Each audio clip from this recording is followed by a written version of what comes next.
Olá, seja muito bem-vindo no Desinformando de hoje. Tem tudo a ver a pior da semana com o final da novela Vale Tudo. No Essa Informa, o nosso segundo C dos 6 Cs da literacia da desinformação. E no Fake Old nós vamos trazer o Prêmio Nobel, que já causou muita fake news.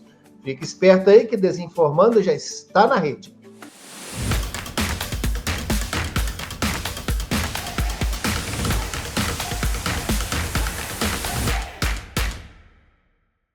Olá, seja muito bem-vindo mais uma vez. Eu sou o professor Cláudio Magalhães, aqui do meu lado sempre presente o nosso jornalista especialista, doutorando em desinformação. Mas ele faz isso não é para que as pessoas sejam desinformadas, não. É ao contrário, para que a gente possa ajudar contra esse grande mal do século, que é a desinformação. Aproveita aí, dá aquela curtida, manda esse videocast para as pessoas, para que elas possam também estarem municiadas contra a desinformação, né? Você aproveita, registra aí no nosso canal Democracia da Desinformação e você pode assistir e escutar todos os episódios anteriores. Episódios curtinhos, 15 minutos, ótimo para dar uma caminhada, lavar uma louça, para a gente poder estar sempre bem informado contra as fake news. É isso? Aproveite isso aí, vamos lá, corre, que agora nós vamos entrar com o nosso próximo quadro. Roda aí a pior da semana. Pois é, Diego. O Brasil ficou ou não ficou meio mobilizado com o final da novela Vale Tudo. Pessoal querendo reviver há décadas atrás, quando efetivamente o país parou por conta disso. Não foi bem o caso. No entanto, uma coisa inédita aconteceu em relação à primeira versão. Foi a geração de muita fake news. Conta pra gente como é que foi essa história. Pois é, professor, uma ótima semana para você, para todos que nos acompanham. Não é novidade para ninguém que você consegue acessar produtos piratas, né, como transmissões de futebol ou até mesmo de novelas, com muita facilidade hoje em dia nas redes sociais ou até mesmo em buscadores como o Google. Sim. Porém, a que custo, né? Muitas das vezes a gente está oferecendo nossas informações, inclusive informações pessoais, para pessoas mal intencionadas que apenas querem justamente os nossos dados para aplicarem vários tipos de golpe. E dessa vez não foi contra nós diferente. mesmos, né? Exatamente. E dessa vez não foi diferente, principalmente com o final da novela Vale Tudo, né? A figura emblemática da Odete, quem matou Odete no final das contas, não é? E que muitas pessoas não conseguiram ver o episódio final da novela e por isso recorreram a serviços piratas porque não assinavam ali o streaming que permitia rever o último episódio da novela, por exemplo. E aí esse estudo, esse levantamento feito pela agência Lupa em parceria com a PUC-Rio, demonstrou como que golpistas utilizam dessas iscas, como por exemplo futebol, partidas de futebol que são pagos, né, ou que estão ali restritos a determinados serviços de streaming, e propriamente dito novelas, servem para a aplicação de golpes por aí. Muitas vezes esses golpes eles são aplicados, por exemplo, com a promessa de que com o pagamento de um Pix, a melhoria da qualidade da imagem vai ser realizada, por exemplo. Então, muitas vezes, como a gente vê aqui na imagem, tem esse QR Code aqui no canto da tela, né? Olha, se você quer que a gente continue transmitindo esse tipo de conteúdo e cada vez melhor, faça uma doação para a gente, sendo que não, né? Isso tudo é apenas um golpe. Só que o mais curioso é que isso acontece, por exemplo, em plataformas como o YouTube, que não consegue, na maioria das vezes, fazer a detecção desse tipo de conteúdo e banir esse conteúdo, fazendo assim com que ele não consiga alcançar mais pessoas, né? Então, fica aí a nossa dica de que ninguém vai fazer milagre de oferecer gratuitamente, de forma gratuita realmente, sem nada em troca nesse sentido, um produto que é pago, que muitas pessoas estão pagando para ter acesso, né, professor? Diego, não tem almoço grátis, não? Não tem almoço grátis, não. Vamos voltar isso no último bloco, então, porque agora nós vamos para o nosso quadro Essa Informa. Roda a vinheta.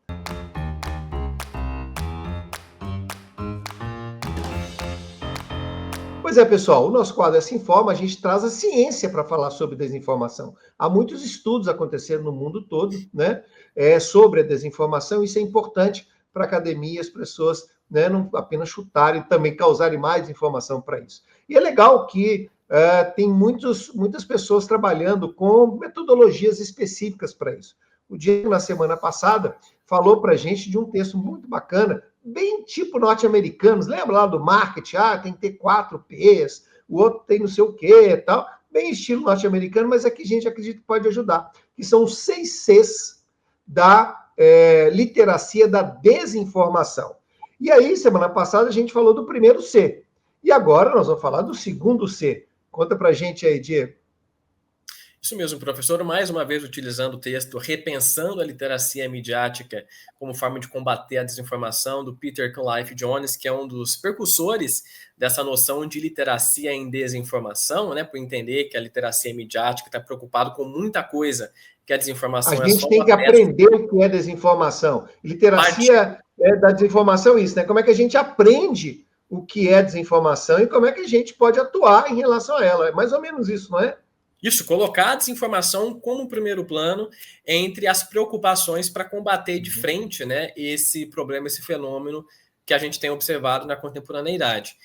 No primeiro episódio, a gente falou, né, sobre a ideia de contexto, portanto, o primeiro C é o contexto, né, a desinformação sempre é contextualizada, e o segundo C que a gente apresenta aqui hoje é o C da criação, da necessidade das pessoas entenderem os mecanismos e os objetivos da criação de desinformação, seja ela de vários tipos de natureza. Para que as pessoas criam desinformação? Não é? E quem cria, principalmente, né? Se são pessoas, se são agentes políticos, se são inteligência artificial.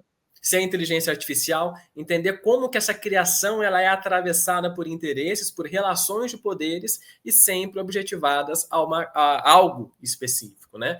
Mais uma vez aqui eu estou utilizando a versão traduzida desse texto, é um texto que está em inglês, né? A gente utilizou aqui o tradutor do Google para fazer essa tradução aqui para a gente. Fiz algumas marcações aqui já no texto que eu achei interessante, porque é o que eu tenho olhado de perto mais recentemente.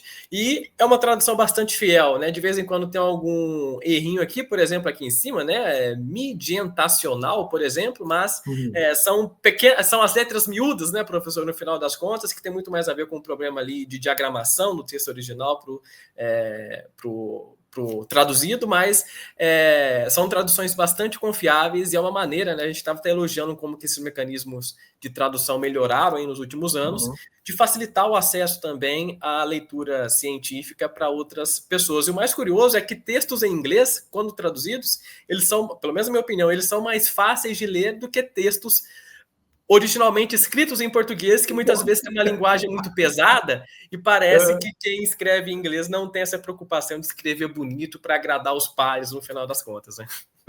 Você tem razão. Agora, lembrar, né, Diego, que esse criação não é para ensinar você a criar fake news, né? Desinformação. É para como é que você pode entender o processo de criação, não é isso? Exatamente, porque dentro desse processo de criação você tem também o que alguns autores chamam de produção. Portanto, você tem a produção no sentido de, até no sentido jornalístico, né, de pensar o que vai ser pauta de desinformação, a criação, que são os processos de criação desse conteúdo desinformativo, se é vídeo, se é texto, se é imagem. Quem está criando esse tipo de desinformação, porque a partir do momento... Por que está criando esses... Para que está criando os objetivos por trás disso? Porque a partir do momento em que houver essa sensibilização, essa conscientização crítica sobre esses processos de criação que são extremamente sofisticados para a criação de conteúdos fraudulentos como esse, as pessoas estariam mais preparadas ou teriam essa consciência crítica de compreender essa lógica de funcionamento contemporâneo da desinformação. Muito legal. E isso é importante a gente pensar, pessoal, porque a ciência, né, ela costuma ser um referencial, mas nem sempre ela ajuda. Toca aí o nosso próximo quadro, Fake Hoje.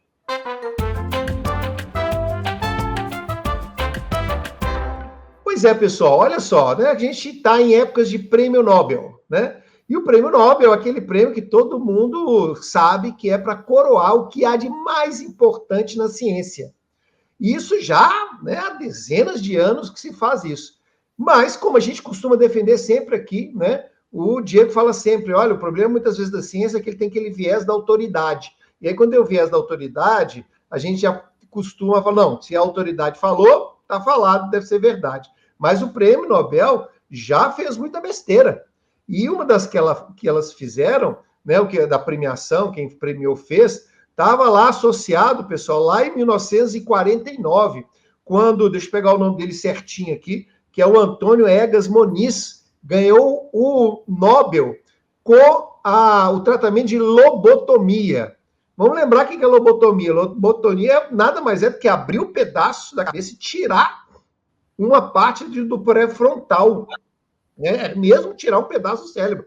Você acredita que as pessoas gostavam tanto disso, porque ele veio meio que para resolver problemas psicóticos, né? E quando você tirava esse pedaço, as pessoas que eram muito violentas, ou elas tinham problemas de bipolaridade, esquizofrenia, elas efetivamente isso sumia, né? E aí as pessoas achavam que estava curando, quando na realidade era modificando completamente o cérebro.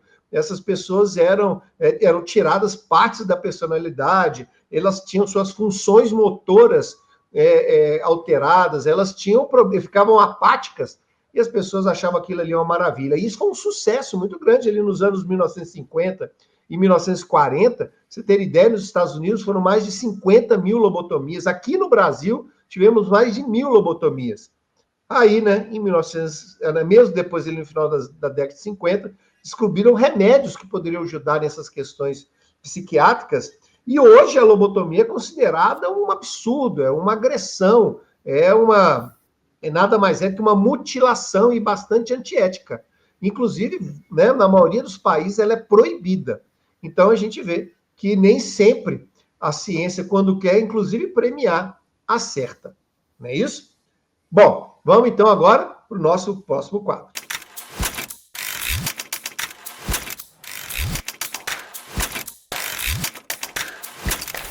Pois é, Diego, falei da lobotomia, parece que de vez em quando a desinformação provoca lobotomia na gente, né? A gente fica apático em relação às coisas, muda o nosso comportamento e acha que isso está certo porque a ciência falou que estava certo. E aí vamos voltar lá na nossa primeira pergunta do início do nosso episódio de hoje. Não tem almoço grátis, né? Que dica que você dá aí para a gente juntando a lobotomia com não tem almoço grátis?